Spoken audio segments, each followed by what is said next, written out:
Est-ce que t'as déjà voulu être un insecte? Bonne question. Bonne question. Bonne question. Bon, probablement pas, mais pourtant je te promets que tu rates un truc.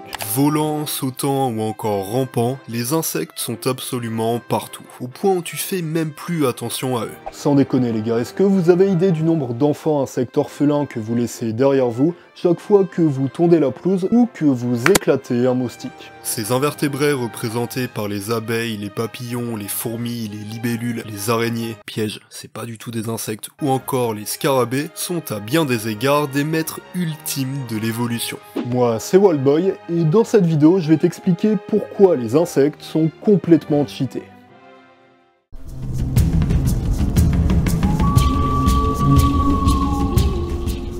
Les insectes représentent le groupe animal le plus diversifié sur la planète Terre, avec des formes et des morphologies adaptées à presque tous les environnements imaginables. Représentés par plus de 1,3 million d'espèces à travers le monde et près de 10 000 nouvelles espèces découvertes chaque année, les insectes constituent à eux seuls 85% de la biodiversité animale. Donc en gros, pour imager, ça veut dire que pour chaque être humain qui fait en moyenne 70 kg, il y a l'équivalent de 2 tonnes d'insectes. De quoi faire un sacré paquet de steaks de grillon.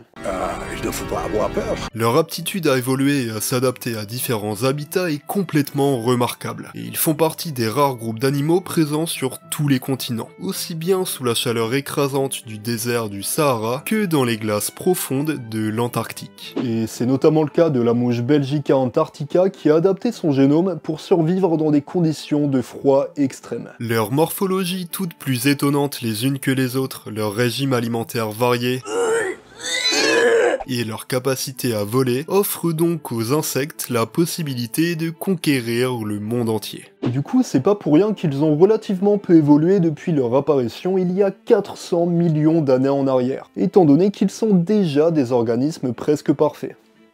You still don't understand what you're dealing with, do you? Perfect organism.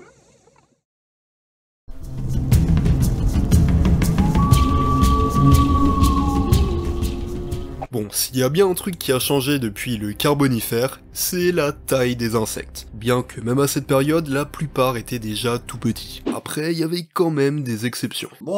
Devenus beaucoup plus petits pour s'adapter aux nouvelles conditions atmosphériques de notre planète, les insectes mesurent en général quelques millimètres à quelques centimètres. Bon après, si on prend les extrêmes, l'insecte le plus grand est un phasme asiatique qui atteint les 56 cm de long, tandis que le plus petit est une espèce de guêpe parasitoïde d'à peine 1 mm.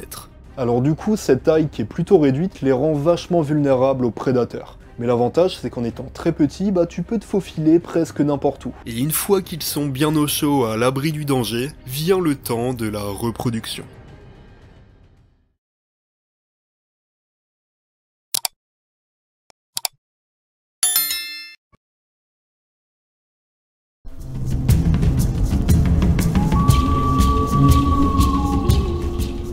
Hormis pour certains groupes comme les papillons, les insectes ont généralement un cycle de développement hyper rapide. Combiné à la stratégie du nombre, ça leur permet de coloniser les écosystèmes à vitesse grand V, comme par exemple la reine fourmi noire qui peut pondre jusqu'à plus de 200 000 œufs au cours de sa vie. Au contraire des êtres humains qui mettent plusieurs mois pour concevoir un enfant et même plusieurs années pour le rendre autonome, et encore c'est pas toujours réussi, Mais si, je suis très net. les insectes misent sur la stratégie industrielle en mettant au monde un nombre incalculable de mioches qui vont rapidement devenir adultes et qui vont eux-mêmes pouvoir se reproduire. Bon, prenons l'exemple des mouches, donc les mouches à merde classiques des maisons. Oh! J'ai le droit de vivre un peu! Et elle en fait elle effectue son cycle complet en moins d'1 mois. En gros elle a besoin de seulement quelques semaines pour passer d'œuf à asticot, d'asticot à pupe et de pupe à imago. Donc en fait l'imago c'est le stade adulte de l'insecte. Into the mouth. Nice. Franchement, une telle vitesse de développement ferait presque pâlir le xénomorphe. Et d'ailleurs Ridley Scott et Giger ont avoué s'être beaucoup inspirés du cycle de développement des insectes pour élaborer leurs créatures.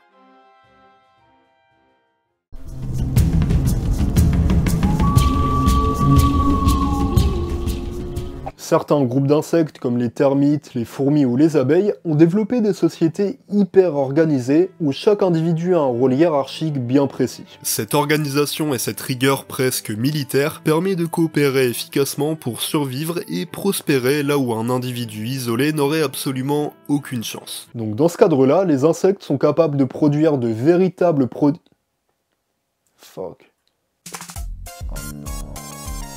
Donc dans ce cadre-là, les insectes sont capables de produire de véritables prodiges architecturaux et des forteresses littéralement imprenables. Donc c'est notamment le cas des fourmilières, des termitières ou encore des nids de frelons qui peuvent atteindre des dimensions mais complètement abusées.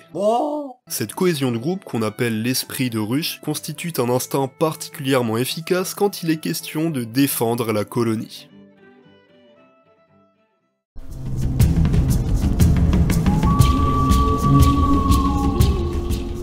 Du coup, ça me paraît hyper important de terminer par là, mais en fait, la morphologie des insectes est huilée comme une véritable machine de guerre. Donc, je sais pas si vous voyez, mais ce que j'ai dans les mains, en fait, c'est une scolie des jardins.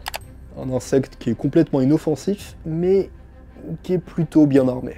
Bon, sans rentrer dans les détails des pattes ravisseuses de la menthe religieuse, des dards, des guêpes et des frelons, ou encore des mandibules acérées des coléoptères, la capacité commune à tous les insectes est la présence d'un exosquelette qui permet de braver les conditions climatiques, de mieux résister à la déshydratation, de mieux encaisser les assauts des différents prédateurs, et même de ne pas subir les dégâts de chute. Les mecs ont littéralement des codes de tri GTA dans la vraie vie. Prenons l'exemple des blattes qui sont dotés de solides élytres en chitine qui protègent leur corps en faisant office d'une véritable armure de samouraï impénétrable. D'autant que ces petites saloperies résistent également aux radiations nucléaires. Pour conclure, les insectes sont des créatures dotées de très grandes capacités d'adaptation, qui les rend capables de survivre et de prospérer dans une grande diversité d'écosystèmes. Leurs aptitudes physiques extraordinaires sont au service d'un mode de reproduction super rapide, et si t'ajoutes à ça une pointe de cohésion et d'intelligence collective, tu te retrouves avec une société d'invertébrés boostés aux stéroïdes, prêts à rouler sur le monde.